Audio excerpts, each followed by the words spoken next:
On a 50 milliardaires en France. Dans son rapport sur l'héritage de septembre 2024, Oxfam estime que 25 d'entre eux, qui ont plus de 70 ans, vont transmettre un patrimoine dont la valeur cumulée tourne autour de 460 milliards d'euros. En 2024, on a vu popper 9 nouveaux milliardaires, dont 7 sont des héritiers. Et puis aussi, un quart des milliardaires français est issu d'une de ces 3 familles. Sauras-tu deviner lesquelles ? Arnaud, Pinault, Bolloré ? Perdu, c'était Dassault, Besnier et Saadé. Surtout Dassault en fait, ils sont 6. C'est qui Besnier ? C'est ceux qui possèdent Lactalis. Ah, les produits laitiers, des sensations pures.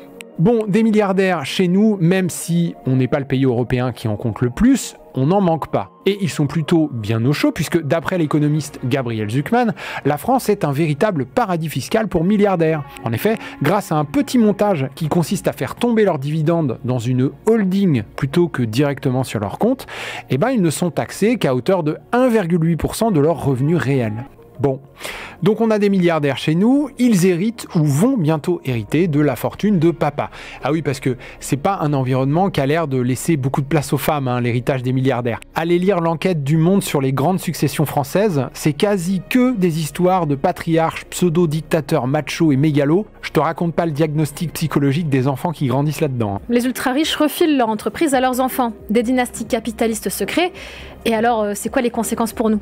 On a un champ d'études en économie politique qui s'appelle démocratie inégalitaire, qui étudie la manière dont les inégalités affectent les décisions législatives. Ce que ce champ trouve, et notamment dans ce papier de 2018, c'est que le creusement des inégalités ne semble pas encourager les politiques à lutter contre ce phénomène. Pourtant, dans les sondages, les gens disent bien que les inégalités sont un problème pour eux, mais malgré tout, les politiques ne s'emparent pas du sujet. Et parmi les raisons qui expliquent ça, les liens étroits entre le pouvoir politique et les grands capitaines d'industrie y est certainement pour beaucoup. D'ailleurs, plutôt que de parler de capitaine d'industrie, on pourrait dire autocrate ou dictateur, parce que le monde de l'entreprise, c'est clairement pas la démocratie. Et puis quand on constate que ces autocrates font hériter leurs enfants, là, ça ressemble carrément à de l'aristocratie, quoi. Les grands barons du capitalisme font hériter leurs enfants et décident des lois. Est-ce que c'est vraiment le monde dans lequel on veut vivre ?